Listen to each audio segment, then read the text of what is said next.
Hello everyone.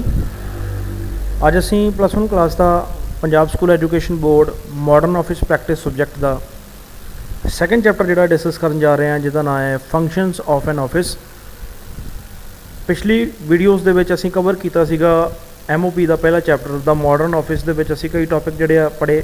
Office ਕੀ ਹੁੰਦਾ, office ਦੇ ਕੀ features ਨੇ, ਆਫਿਸ ਦਾ ਸਾਈਜ਼ ਜਿਹੜਾ ਉਹ ਕਿਹੜੇ ਫੈਕਟਰਸ ਜਿਹੜਾ ਉਹਨਾਂ ਕਰਕੇ ਜਿਹੜਾ ਉਹ ਸਾਈਜ਼ ਜਿਹੜਾ ਹੈ ਅਫੈਕਟ ਹੁੰਦਾ ਜਾਂ ਡਿਪਾਰਟਮੈਂਟਸ ਆਫ ਐਨ ਆਫਿਸ ਕਿਹੜੇ ਨੇ। ਇਹ ਸਾਰੇ ਟੌਪਿਕਸ ਜਿਹੜੇ ਅਸੀਂ ਕਵਰ ਕੀਤੇ ਆ। ਪ੍ਰਿੰਸੀਪਲਸ ਆਫ ਆਫਿਸ ਮੈਨੇਜਮੈਂਟ ਜਿਹੜੇ ਆ ਉਹ ਅਸੀਂ ਪੜ੍ਹੇ। ਹੁਣ ਅੱਜ ਜਿਹੜਾ ਅਸੀਂ ਚੈਪਟਰ ਸ਼ੁਰੂ ਕਰਨ ਜਾ ਰਹੇ ਹਾਂ ਫੰਕਸ਼ਨਸ ਆਫ ਐਨ ਆਫਿਸ, ਇਸ ਚੈਪਟਰ ਦੇ ਵਿੱਚ ਮੇਨਲੀ ਜਿਹੜਾ ਕੁਐਸਚਨ ਬਣੇਗਾ ਉਹ ਤੁਹਾਡਾ ਫੰਕਸ਼ਨਸ 'ਤੇ ਬਣੇਗਾ ਕਿ ਆਫਿਸ ਦੇ ਫੰਕਸ਼ਨ ਕਿਹੜੇ ਨੇ। ਸੋ ਇਹਨਾਂ ਫੰਕਸ਼ਨਸ ਨੂੰ 3 ਪਾਰਟ ਦੇ ਵਿੱਚ ਡਿਵਾਈਡ ਕੀਤਾ ਹੋਇਆ। ਜੇਕਰ ਇਹਨਾਂ ਫੰਕਸ਼ਨਸ ਨੂੰ ਵੇਖੀਏ ਤਾਂ ਇਹਨਾਂ ਫੰਕਸ਼ਨਸ ਨੂੰ 3 ਪਾਰਟ ਦੇ ਵਿੱਚ ਡਿਵਾਈਡ ਕੀਤਾ। ਪਹਿਲਾ ਜਿਹੜਾ ਪਾਰਟ ਹੈ ਉਹ ਹੈ ਜੀ ਬੇਸਿਕ ਫੰਕਸ਼ਨ ਔਰ ਪ੍ਰਾਇਮਰੀ ਫੰਕਸ਼ਨ। ਸੈਕੰਡ ਪਾਰਟ ਹੈ ਐਡਮਿਨਿਸਟ੍ਰੇਟਿਵ ਫੰਕਸ਼ਨ ਅਤੇ ਥਰਡ ਪਾਰਟ ਹੈ ਇਹਦਾ ਸਬਸਿਡਰੀ ਫੰਕਸ਼ਨਸ। ਯਾਨੀ ਇਹ 3 ਪਾਰਟ ਦੇ ਵਿੱਚ ਜਿਹੜੇ ਅਸੀਂ ਇਹ ਫੰਕਸ਼ਨਸ ਜਿਹੜੇ ਆ ਉਹ ਪੜ੍ਹਨੇ ਆ। ਹੁਣ ਮੈਂ ਇਹਨਾਂ ਤਿੰਨਾਂ ਪਾਰਟ ਵਾਸਤੇ ਜਿਹੜਾ ਹੈ ਉਹ 3 ਵੀਡੀਓਜ਼ ਅਲੱਗ-ਅਲੱਗ ਤਿਆਰ ਕਰਾਂਗਾ ਤਾਂ ਕਿ ਇਹ ਫੰਕਸ਼ਨ ਜਿਹੜੇ ਤੁਹਾਨੂੰ ਕਲੀਅਰਲੀ ਜਿਹੜੇ ਆ ਸਮਝ ਆ ਜਾਣ, ਕਿਉਂਕਿ ਇਹ ਤਿੰਨੇ ਫੰਕਸ਼ਨਸ ਜਿਹੜੇ ਆ ਸਮਝਣੇ ਅਲੱਗ-ਅਲੱਗ ਬਹੁਤ ਜ਼ਰੂਰੀ ਆ। ਅਤੇ ਜੇਕਰ ਇਹਨਾਂ ਨੂੰ ਕੰਬਾਈਨ ਕੀਤਾ ਜਾਵੇ ਤਾਂ ਟੌਪਿਕ ਕਾਫੀ ਵੱਡਾ ਹੋ ਜਾਂਦਾ। ਇਸ ਕਰਕੇ ਮੈਂ 3 ਵੀਡੀਓਜ਼ ਅਲੱਗ-ਅਲੱਗ ਬਣਾਵਾਂਗਾ। ਮੈਂ ਰਿਕੁਐਸਟ ਕਰਦਾ ਸਾਰਿਆਂ ਨੂੰ ਕਿ ਜਿਹੜੇ ਵਿਊਅਰਸ ਨੇ ਮੇਰੇ, ਜਿਨ੍ਹਾਂ ਨੇ ਹਜੇ ਤੱਕ ਮੇਰਾ ਚੈਨਲ ਜਿਹੜਾ ਸਬਸਕ੍ਰਾਈਬ ਨਹੀਂ ਕੀਤਾ ਉਹ ਮੇਰਾ ਚੈਨਲ ਸਬਸਕ੍ਰਾਈਬ ਕਰ ਲੈਣ ਤਾਂ ਕਿ ਆਉਣ ਵਾਲੀਆਂ ਅਪਡੇਟਸ ਜਿਹੜੀਆਂ ਤੁਹਾਨੂੰ ਨਾਲ ਦੀ ਨਾਲ ਜਿਹੜੀਆਂ ਉਹ ਮਿਲਦੀਆਂ ਰਹਿਣ। ਸੋ ਸ਼ੁਰੂ ਕਰਦੇ ਹਾਂ topic primary functions of an office. ਸਭ ਤੋਂ ਪਹਿਲਾਂ ਪ੍ਰਾਇਮਰੀ ਫੰਕਸ਼ਨ ਆਫਿਸ ਦਾ ਆ ਜਾਂਦਾ ਕਲੈਕਟਿੰਗ ਐਂਡ ਰਿਸੀਵਿੰਗ ਇਨਫੋਰਮੇਸ਼ਨ। ਯਾਨੀ ਇਹ ਸਭ ਤੋਂ ਜ਼ਰੂਰੀ ਫੰਕਸ਼ਨ ਹੈ। ਇਨਫੋਰਮੇਸ਼ਨ ਨੂੰ ਕਲੈਕਟ ਕਰਨਾ, ਇਨਫੋਰਮੇਸ਼ਨ ਨੂੰ ਰਿਸੀਵ ਕਰਨਾ ਆਫਿਸ ਦਾ ਜਿਹੜਾ ਪਹਿਲਾ ਪ੍ਰਾਇਮਰੀ ਫੰਕਸ਼ਨ ਮੰਨਿਆ ਜਾਂਦਾ। ਇਹ ਇਨਫੋਰਮੇਸ਼ਨ ਚਾਹੇ ਓਰਲ ਫਾਰਮ ਦੇ ਵਿੱਚ ਹੋਵੇ ਚਾਹੇ ਰਿਟਨ ਫਾਰਮ ਦੇ ਵਿੱਚ ਹੋਵੇ, ਇਹ ਇਨਫੋਰਮੇਸ਼ਨ ਜਿਹੜੀ ਆ ਰਿਕਾਰਡ ਕਰਨੀ ਪੈਂਦੀ ਹੈ, ਕਲੈਕਟ ਕਰਨੀ ਪੈਂਦੀ ਹੈ, ਰਿਸੀਵ ਕਰਨੀ ਪੈਂਦੀ ਹੈ। ਇਹ ਇਨਫੋਰਮੇਸ਼ਨ ਜਿਹੜੀ ਆ ਭਾਵੇਂ ਲੈਟਰ ਦੀ ਫਾਰਮ ਦੇ ਵਿੱਚ ਹੋਵੇ, ਭਾਵੇਂ ਆਰਡਰਸ ਦੀ ਫਾਰਮ ਦੇ ਵਿੱਚ ਹੋਵੇ, ਭਾਵੇਂ ਮੀਮੋਜ਼ ਦੀ ਫਾਰਮ ਦੇ ਵਿੱਚ ਹੋਵੇ, ਰਿਪੋਰਟਸ ਦੀ ਫਾਰਮ ਦੇ ਵਿੱਚ ਹੋਵੇ ਜਾਂ ਇਨਕੁਆਇਰੀ ਦੀ ਫਾਰਮ ਦੇ ਵਿੱਚ ਹੋਵੇ, ਇਹ ਇਨਫੋਰਮੇਸ਼ਨ ਜਿਹੜੀ ਆ ਉਹ ਕਲੈਕਟ ਕੀਤੀ ਜਾਂਦੀ ਹੈ। ਹੁਣ ਇਹਨਾਂ ਇਨਫੋਰਮੇਸ਼ਨ ਦੇ ਵਿੱਚ ਜਿਵੇਂ ਇੱਥੇ ਐਗਜ਼ਾਮਪਲਸ ਦੇ ਤੌਰ 'ਤੇ ਅਸੀਂ ਲੈਟਰਸ ਦਾ ਐਗਜ਼ਾਮਪਲ ਲਿਆ, ਸਰਕੂਲਰਸ ਦਾ ਐਗਜ਼ਾਮਪਲ ਲਿਆ, ਨੋਟਿਸ ਦਾ ਐਗਜ਼ਾਮਪਲ ਲਿਆ ਜਾਂ ਹੋਰ ਵੀ ਕਈ ਹੋਰ ਐਗਜ਼ਾਮਪਲਸ ਹੋ ਸਕਦੇ ਆ ਕਿ ਕਿਹੜੇ ਤਰੀਕੇ ਦੇ ਨਾਲ ਜਿਹੜੀ ਇਨਫੋਰਮੇਸ਼ਨ ਜਿਹੜੀ ਹੈ ਕਿਹੜੇ ਸੋਰਸਿਸ ਤੋਂ ਜਿਹੜੀ ਇਨਫੋਰਮੇਸ਼ਨ ਜਿਹੜੀ ਕਲੈਕਟ ਕੀਤੀ ਜਾਂਦੀ ਹੈ, ਰਿਸੀਵ ਕੀਤੀ ਜਾਂਦੀ ਹੈ। ਕਹਿਣ ਦਾ ਮਤਲਬ ਸਿਰਫ ਇੰਨਾ ਹੈ ਕਿ ਜੋ ਵੀ ਸੋਰਸਿਸ ਤੋਂ ਇਨਫੋਰਮੇਸ਼ਨ ਬਿਜ਼ਨਸ ਨੂੰ ਰਿਸੀਵ ਹੋ ਰਹੀ ਹੈ, ਚਾਹੇ ਉਹ ਇਨਫੋਰਮੇਸ਼ਨ ਜਿਹੜੀ ਆ ਉਹਨੂੰ ਇੰਟਰਨਲ ਆਉਣ ਦੀ ਯਾਨੀ ਬਿਜ਼ਨਸ ਦੇ ਅੰਦਰੋਂ ਆ ਰਹੀ ਹੈ ਜਾਂ ਐਕਸਟਰਨਲ ਆ ਰਹੀ ਹੈ ਜਾਂ ਬਿਜ਼ਨਸ ਦੇ ਬਾਹਰੋਂ ਆ ਰਹੀ ਹੈ, ਉਹ ਇਨਫੋਰਮੇਸ਼ਨ ਨੂੰ ਕਲੈਕਟ ਕਰਨਾ, ਰਿਸੀਵ ਕਰਨਾ। ਇਸ ਫੰਕਸ਼ਨ ਦੇ ਵਿੱਚ ਕੀ ਹੈ, ਸਿਰਫ ਇਨਫੋਰਮੇਸ਼ਨ ਕਲੈਕਟ ਕੀਤੀ ਗਈ ਆ, ਰਿਕਾਰਡ ਨਹੀਂ ਕੀਤੀ ਗਈ, ਸਿਰਫ ਕਲੈਕਟ ਕੀਤੀ ਆ। ਨੈਕਸਟ ਫੰਕਸ਼ਨ ਦੀ ਜੇ ਆਪਾਂ ਗੱਲ ਕਰੀਏ, ਜਿਹੜਾ ਨੈਕਸਟ ਪ੍ਰਾਇਮਰੀ ਫੰਕਸ਼ਨ ਆਉਂਦਾ ਆਫਿਸ ਦਾ ਉਹ ਹੈ ਜੀ ਰਿਕਾਰਡਿੰਗ ਇਨਫੋਰਮੇਸ਼ਨ। ਰਿਕਾਰਡਿੰਗ ਇਨਫੋਰਮੇਸ਼ਨ ਦੇ ਵਿੱਚ ਕੀ ਹੈ ਕਿ ਪਹਿਲੇ ਸਟੈਪ ਦੇ ਵਿੱਚ ਅਸੀਂ ਇਨਫੋਰਮੇਸ਼ਨ ਨੂੰ ਕਲੈਕਟ ਕਰ ਲਿਆ, ਇਨਫੋਰਮੇਸ਼ਨ ਨੂੰ ਰਿਸੀਵ ਕਰ ਲਿਆ। ਇਨਫੋਰਮੇਸ਼ਨ ਕਲੈਕਟ ਕਰਨ ਤੋਂ ਬਾਅਦ ਇਨਫੋਰਮੇਸ਼ਨ ਨੂੰ ਰਿਕਾਰਡ ਕਰਨਾ ਜਿਹੜਾ ਹੈ ਰਿਟਨ ਫਾਰਮ ਦੇ ਵਿੱਚ, ਚਾਹੇ ਉਹ ਅਸੀਂ ਪੇਪਰ 'ਤੇ ਰਿਕਾਰਡ ਕਰੀਏ, ਚਾਹੇ ਟੇਪ ਦੇ ਵਿੱਚ, ਚਾਹੇ ਡਿਸਕ ਜਾਂ ਫਾਈਲਸ ਦੇ ਵਿੱਚ ਜਾਂ ਫਿਰ ਕੰਪਿਊਟਰ ਦੇ ਜ਼ਰੀਏ ਅਸੀਂ ਕੰਪਿਊਟਰ ਦੇ ਵਿੱਚ ਜਿਹੜਾ ਉਹਨੂੰ ਸੇਵ ਕਰੀਏ। ਇਹ ਰਿਕਾਰਡਿੰਗ ਕਿਸੇ ਵੀ ਤਰੀਕੇ ਦੀ ਜਿਹੜੀ ਹੋ ਸਕਦੀ ਹੈ, ਕਿਸੇ ਵੀ ਤਰੀਕੇ ਨਾਲ ਅਸੀਂ ਕਰ ਸਕਦੇ ਹਾਂ। ਸੋ ਸੈਕੰਡ ਫੰਕਸ਼ਨ ਜਿਹੜਾ ਆਫਿਸ ਦਾ ਆ ਜਾਂਦਾ ਇਨਫੋਰਮੇਸ਼ਨ ਨੂੰ ਰਿਕਾਰਡ ਕਰਨਾ। ਹੁਣ ਇਸ ਰਿਕਾਰਡਿੰਗ ਦੇ ਵਿੱਚ ਜਿਹੜੀ ਆ, ਜਿਵੇਂ ਇੱਕ ਐਗਜ਼ਾਮਪਲ ਲਊਂਗਾ ਮੈਂ ਕੈਸ਼ ਬੁੱਕ ਦਾ। ਜਿਵੇਂ ਪਰਚੇਜ਼ ਹੈ, ਜੇ ਪਰਚੇਜ਼ ਕੀਤੀ ਗਈ ਹੈ ਜਾਂ ਕਹਿ ਲਓ ਕਿ ਅਸੀਂ ਪੈਸਾ ਕਿਸੇ ਨੂੰ ਪੇ ਕੀਤਾ, ਜਦੋਂ ਕੋਈ ਚੀਜ਼ ਪਰਚੇਜ਼ ਕਰਾਂਗੇ ਤਾਂ ਆਪਣੇ ਕੋਲੋਂ ਕੈਸ਼ ਜਿਹੜਾ ਉਹ ਪੇ ਹੁੰਦਾ, ਜਾਂ ਅਸੀਂ ਕੋਈ ਸੇਲ ਕੀਤੀ ਹੈ ਤਾਂ ਕੈਸ਼ ਜਿਹੜਾ ਅਸੀਂ ਰਿਸੀਵ ਕਰਦੇ ਹਾਂ। ਸੋ ਕੈਸ਼ ਦੀ ਪੇਮੈਂਟ ਹੋਏਗੀ ਜਾਂ ਕੈਸ਼ ਤੁਹਾਨੂੰ ਰਿਸੀਵ ਹੋਏਗਾ, ਉਹ ਸਾਰੀ ਟ੍ਰਾਂਜੈਕਸ਼ਨਸ ਜਿਹੜੀਆਂ ਉਹ ਕਿੱਥੇ ਰਿਕਾਰਡ ਹੋਣਗੀਆਂ, ਕੈਸ਼ ਬੁੱਕ ਦੇ ਵਿੱਚ ਰਿਕਾਰਡ ਹੋਣਗੀਆਂ। ਅਟੈਂਡੈਂਸ ਦੀ ਇਨਫੋਰਮੇਸ਼ਨ ਰਿਕਾਰਡ ਕਰਨੀ, ਵੇਜਿਸ ਦੇ ਨਾਲ ਰਿਲੇਟਡ ਇਨਫੋਰਮੇਸ਼ਨ ਰਿਕਾਰਡ ਕਰਨੀ, ਅਲੱਗ-ਅਲੱਗ ਜਿਹੜੀਆਂ ਬੁੱਕਸ ਆਫ ਅਕਾਊਂਟਿੰਗ ਜਿਹੜੀਆਂ ਬਣੀਆਂ ਹੋਈਆਂ ਅਲੱਗ-ਅਲੱਗ ਟ੍ਰਾਂਜੈਕਸ਼ਨਸ ਨੂੰ ਰਿਕਾਰਡ ਕਰਨ ਦੇ ਲਈ। ਸੋ ਰਿਕਾਰਡਿੰਗ ਇਨਫੋਰਮੇਸ਼ਨ ਜਿਹੜੀ ਆ ਲਾਅ ਦੇ ਅੰਦਰ ਰਹਿ ਕੇ, ਯਾਨੀ ਕੰਪਨੀਜ਼ ਐਕਟ ਦੇ ਅਕੋਰਡਿੰਗ ਜੋ ਰੂਲਸ ਰੈਗੂਲੇਸ਼ਨਸ ਬਣੇ ਨੇ ਉਹਨਾਂ ਦੇ ਅਕੋਰਡਿੰਗ ਜਿਹੜਾ ਹੈ ਇਹਨਾਂ ਇਨਫੋਰਮੇਸ਼ਨਸ ਨੂੰ ਰਿਕਾਰਡ ਕਰਨਾ, ਰਿਸੀਵ ਕਰਨਾ, ਰਿਕਾਰਡ ਕਰਨਾ। ਥਰਡ ਫੰਕਸ਼ਨ ਜਿਹੜਾ ਪ੍ਰਾਇਮਰੀ ਫੰਕਸ਼ਨ ਜਿਹੜਾ ਆਫਿਸ ਦਾ ਆ ਜਾਂਦਾ ਪ੍ਰੋਸੈਸਿੰਗ ਆਫ ਇਨਫੋਰਮੇਸ਼ਨ। ਹੁਣ ਵੇਖੋ ਅਸੀਂ ਪਹਿਲੇ ਫੰਕਸ਼ਨ ਦੇ ਵਿੱਚ ਕੀ ਕੀਤਾ ਸੀਗਾ, ਇਨਫੋਰਮੇਸ਼ਨ ਨੂੰ ਕਲੈਕਟ ਕੀਤਾ, ਰਿਸੀਵ ਕੀਤਾ। ਦੂਸਰੀ ਇਨਫੋਰਮੇਸ਼ਨ 'ਚ ਕੀ ਕੀਤਾ, ਇਨਫੋਰਮੇਸ਼ਨ ਨੂੰ ਰਿਕਾਰਡ ਕੀਤਾ। ਹੁਣ ਤੀਸਰਾ ਫੰਕਸ਼ਨ ਜਿਹੜਾ ਉਹ ਇਹ ਆ ਜਾਂਦਾ ਹੈ ਕਿ ਜਦੋਂ ਅਸੀਂ ਇਨਫੋਰਮੇਸ਼ਨ ਜਿਹੜੀ ਆ ਰॉ ਫਾਰਮ ਦੇ ਵਿੱਚ ਰਿਕਾਰਡ ਕਰ ਲਈ, ਰਿਕਾਰਡ ਕਰਨ ਤੋਂ ਬਾਅਦ ਉਸ ਇਨਫੋਰਮੇਸ਼ਨ ਨੂੰ ਐਨਾਲਾਈਜ਼ ਕੀਤਾ ਜਾਂਦਾ ਹੈ। ਐਨਾਲਾਈਜ਼ ਕਰਨ ਤੋਂ ਬਾਅਦ ਕੀ ਹੁੰਦਾ, ਕਈ ਇਹੋ ਜਿਹੀ ਇਨਫੋਰਮੇਸ਼ਨ ਜਿਹੜੀਆਂ ਅਸੀਂ ਨੋਟ ਕੀਤੀਆਂ ਹੁੰਦੀਆਂ ਜਿਹੜੀਆਂ ਕਿ ਸਾਡੇ ਬਿਜ਼ਨਸ ਵਾਸਤੇ ਯੂਜ਼ਲੈਸ ਨੇ, ਸੋ ਉਹਨਾਂ ਨੂੰ ਕੀ ਕਰਤਾ ਜਾਂਦਾ, ਉਹਨਾਂ ਨੂੰ ਹਟਾ ਦਿੱਤਾ ਜਾਂਦਾ। ਯਾਨੀ ਇਸ ਪ੍ਰੋਸੈਸ ਦੇ ਵਿੱਚ ਐਡੀਟਿੰਗ ਹੋਣੀ ਹੈ। ਐਡੀਟਿੰਗ ਵਾਲੇ ਕੰਮ ਦੇ ਵਿੱਚ ਕੀ ਹੋਏਗਾ ਕਿ ਉਹ ਇਨਫੋਰਮੇਸ਼ਨ ਜਿਹੜੀ ਹੈ ਯੂਜ਼ਲੈਸ ਇਨਫੋਰਮੇਸ਼ਨ ਹਟਾ ਦਿੱਤੀ ਜਾਏਗੀ। ਇਨਫੋਰਮੇਸ਼ਨ ਨੂੰ ਜਿੰਨਾ ਹੋ ਸਕਦਾ ਉਹਨਾਂ ਘੱਟ ਰੱਖਣ ਦੀ ਕੋਸ਼ਿਸ਼ ਕੀਤੀ ਜਾਏਗੀ, ਉਹਨਾਂ ਬਰੀਫ ਰੱਖਣ ਦੀ ਕੋਸ਼ਿਸ਼ ਕੀਤੀ ਜਾਏਗੀ।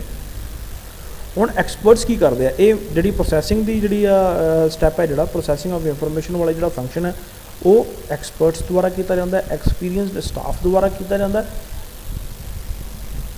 ਜਿਹੜੀ ਇਨਫੋਰਮੇਸ਼ਨ ਜਿੱਥੇ ਸੇਵ ਹੋਣੀ ਆ, ਇਹ ਪ੍ਰੋਸੈਸਿੰਗ ਦਾ ਕੰਮ ਜਿਹੜਾ ਹੈ ਉਹ ਪ੍ਰੋਸੈਸਿੰਗ ਦਾ ਕੰਮ ਮਸ਼ੀਨਸ ਦੇ ਜ਼ਰੀਏ, ਕੈਲਕੂਲੇਟਰਸ ਦੇ ਜ਼ਰੀਏ, ਕੰਪਿਊਟਰਸ ਦੇ ਜ਼ਰੀਏ ਜਿਹੜਾ ਕੀਤਾ ਜਾਂਦਾ।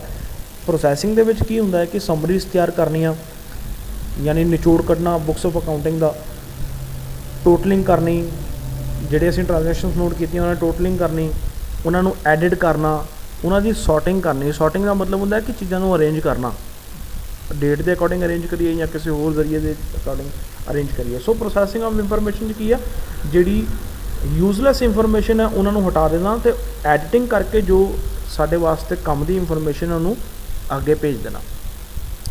ਚੌਥਾ ਫੰਕਸ਼ਨ ਜਿਹੜਾ ਆਫਿਸ ਦਾ ਇਹ ਆ ਜਾਂਦਾ ਹੈ, ਅਰੇਂਜਿੰਗ ਐਂਡ ਪ੍ਰੈਜ਼ੈਂਟਿੰਗ ਦਾ ਇਨਫੋਰਮੇਸ਼ਨ, ਕਿ ਇਨਫੋਰਮੇਸ਼ਨ ਨੂੰ ਅਰੇਂਜ ਕਰਨਾ ਹੈ ਅਤੇ ਇਨਫੋਰਮੇਸ਼ਨ ਨੂੰ ਪ੍ਰੈਜ਼ੈਂਟ ਕਰਨਾ ਹੈ।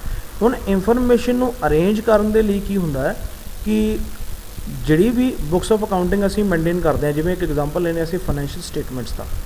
ਹੁਣ ਕਈ ਇਹੋ ਜਿਹੇ ਡਿਪਾਰਟਮੈਂਟ ਨੇ ਜਿਹੜੇ ਕਿ ਟਾਈਮ ਟੂ ਟਾਈਮ ਜਿਹੜਾ ਹੈ ਬੁੱਕਸ ਆਫ ਅਕਾਊਂਟਿੰਗ ਜਿਹੜੀਆਂ ਚੈੱਕ ਕਰਦੇ ਆ ਬਿਜ਼ਨਸ ਦੀਆਂ। ਜਿਵੇਂ ਇੱਕ ਐਗਜ਼ਾਮਪਲ ਲੈਂਦੇ ਆਪਾਂ ਇਨਕਮ ਟੈਕਸ ਡਿਪਾਰਟਮੈਂਟ ਦਾ। ਇਨਕਮ ਟੈਕਸ ਡਿਪਾਰਟਮੈਂਟ ਇਨਫੋਰਮੇਸ਼ਨ ਜਿੱਦਾਂ ਦੀ ਮੰਗਦਾ ਉਹਨੂੰ ਉਸੇ ਤਰੀਕੇ ਦੀ ਇਨਫੋਰਮੇਸ਼ਨ ਜਿਹੜੀ ਹੈ ਉਸੇ ਤਰ੍ਹਾਂ ਦੇ ਨਾਲ ਬਿਜ਼ਨਸ ਨੂੰ ਪ੍ਰੋਵਾਈਡ ਕਰਕੇ ਦੇਣੀ ਪੈਂਦੀ ਹੈ। ਇਸ ਕਰਕੇ ਕੀ ਹੁੰਦਾ ਹੈ ਕਿ ਇਨਫੋਰਮੇਸ਼ਨ ਨੂੰ ਅਰੇਂਜ ਕਰਨਾ ਉਹਨਾਂ ਦੀਆਂ ਨੇਚਰ ਦੇ ਅਕੋਰਡਿੰਗ, ਉਹਨਾਂ ਦੇ ਟ੍ਰਾਂਜੈਕਸ਼ਨਸ ਦੇ ਅਕੋਰਡਿੰਗ ਜਿਹੋ ਜਿਹਾ ਨੇਚਰ ਹੈ ਉਹ ਉਸੇ ਬੁੱਕਸ ਆਫ ਅਕਾਊਂਟ ਦੇ ਵਿੱਚ ਉਹ ਚੀਜ਼ ਨੋਟ ਕੀਤੀ ਹੋਣੀ ਚਾਹੀਦੀ ਹੈ। ਕੰਪਨੀਜ਼ ਐਕਟ ਜਿਹੜਾ ਜਿੱਦਾਂ ਵੀ ਰੂਲਸ ਰੈਗੂਲੇਸ਼ਨ ਦੇ ਅਕੋਰਡਿੰਗ ਜਿਹੜਾ ਬੁੱਕਸ ਆਫ ਅਕਾਊਂਟਿੰਗ ਮੇਨਟੇਨ ਕਰਨ ਨੂੰ ਕਹਿੰਦਾ, ਸਾਨੂੰ ਉਸੇ ਤਰੀਕੇ ਦੇ ਨਾਲ ਆਪਣੀਆਂ ਬੁੱਕਸ ਆਫ ਅਕਾਊਂਟਿੰਗ ਜਿਹੜੀਆਂ ਮੇਨਟੇਨ ਕਰਨੀਆਂ ਪੈਂਦੀਆਂ। ਸੋ ਜਿਹੜੀ ਕੰਪਨੀਜ਼ ਐਕਟ ਦੇ ਅਕੋਰਡਿੰਗ ਜੇ ਅਸੀਂ ਲੀਗਲੀ ਕੰਮ ਕਰਨਾ ਚਾਹੁੰਦੇ ਹਾਂ, ਹਰ ਇੱਕ ਚੀਜ਼ ਜਿਹੜੀ ਆ ਬਿਲਕੁਲ ਸਹੀ ਤਰੀਕੇ ਦੇ ਨਾਲ ਕਰਨਾ ਚਾਹੁੰਦੇ ਹਾਂ, ਅਤੇ ਸਾਨੂੰ ਬਿਲਕੁਲ ਉਹਨਾਂ ਦੇ ਅੰਡਰ ਹੀ, ਕੰਪਨੀਜ਼ ਐਕਟ ਦੇ ਅੰਡਰ ਰਹਿ ਕੇ ਜਿਹੜਾ ਉਹ ਕੰਮ ਕਰਨਾ ਪੈਂਦਾ। ਚਾਹੇ ਹੁਣ ਇਹਦੇ ਵਿੱਚ ਇਨਫੋਰਮੇਸ਼ਨ ਨੂੰ ਪ੍ਰੈਜ਼ੈਂਟ ਕਰਨ ਦੇ ਲਈ ਜਿਵੇਂ ਇੱਥੇ ਰਿਪੋਰਟਸ ਦਾ ਉਹਨਾਂ ਨੇ ਐਗਜ਼ਾਮਪਲ ਲਿਆ। ਹੁਣ ਇਨਫੋਰਮੇਸ਼ਨ ਨੂੰ ਪ੍ਰੈਜ਼ੈਂਟ ਕਰਨ ਦੇ ਲਈ ਅਸੀਂ ਡਾਇਗਰਾਮਸ ਦਾ ਇਸਤੇਮਾਲ ਕਰ ਸਕਦੇ ਹਾਂ, ਇਨਫੋਰਮੇਸ਼ਨ ਨੂੰ ਪ੍ਰੈਜ਼ੈਂਟ ਕਰਨ ਦੇ ਲਈ ਅਸੀਂ ਗ੍ਰਾਫਸ ਦਾ ਇਸਤੇਮਾਲ ਕਰ ਸਕਦੇ ਹਾਂ, ਜਾਂ ਕੋਈ ਪ੍ਰੈਜ਼ੈਂਟੇਸ਼ਨਸ ਤਿਆਰ ਕੀਤੀਆਂ ਹੋਣ ਪਾਵਰ ਪੁਆਇੰਟ ਦੇ ਵਿੱਚ, ਕਿਸੇ ਵੀ ਤਰੀਕੇ ਦੇ ਨਾਲ ਇਨਫੋਰਮੇਸ਼ਨ ਜਿਹੜੀ ਪ੍ਰੈਜ਼ੈਂਟ ਕੀਤੀ ਜਾ ਸਕਦੀ ਹੈ, ਜਿਹਦੇ ਨਾਲ ਉਹ ਬਹੁਤ ਈਜ਼ੀ ਵੇ ਦੇ ਨਾਲ ਜਿਹੜੀ ਹੈ ਉਹ ਸਮਝ ਆ ਸਕੇ। ਫਿਫਥ ਮੇਨ ਫੰਕਸ਼ਨ ਇਹਦੇ ਵਿੱਚ ਆ ਜਾਂਦਾ ਹੈ, ਪ੍ਰਾਇਮਰੀ ਫੰਕਸ਼ਨ ਦੇ ਵਿੱਚ, ਸਪਲਾਈਂਗ ਦਾ ਇਨਫੋਰਮੇਸ਼ਨ ਫॉर ਯੂਜ਼। ਹੁਣ ਇਸ ਫੰਕਸ਼ਨ ਦੇ ਵਿੱਚ ਕੀ ਕੀਤਾ ਜਾਣਾ ਹੈ ਕਿ ਜਿਸ ਵੀ ਡਿਪਾਰਟਮੈਂਟ ਨੂੰ ਜਾਂ ਜਿਸ ਵੀ ਪਾਰਟੀ ਨੂੰ, ਚਾਹੇ ਉਹ ਪਾਰਟੀ ਇੰਟਰਨਲ ਹੋਵੇ ਚਾਹੇ ਉਹ ਪਾਰਟੀ ਐਕਸਟਰਨਲ ਹੋਵੇ, ਇੰਟਰਨਲ ਦਾ ਮਤਲਬ ਹੈ ਕਿ ਬਿਜ਼ਨਸ ਦੇ ਅੰਦਰ, ਐਕਸਟਰਨਲ ਬਿਜ਼ਨਸ ਤੋਂ ਬਾਹਰ, ਯਾਨੀ ਜਿਸ ਵੀ ਪਾਰਟੀ ਨੂੰ ਇਨਫੋਰਮੇਸ਼ਨ ਦੀ ਲੋੜ ਹੈ, ਇਨਫੋਰਮੇਸ਼ਨ ਜਿਹੜੀ ਆ ਉਹਨਾਂ ਨੂੰ ਸਪਲਾਈ ਕਰਨੀ ਤਾਂ ਕਿ ਉਹ ਇਨਫੋਰਮੇਸ਼ਨ ਦਾ ਜਿਹੜਾ ਉਹ ਯੂਜ਼ ਲੈ ਸਕਣ।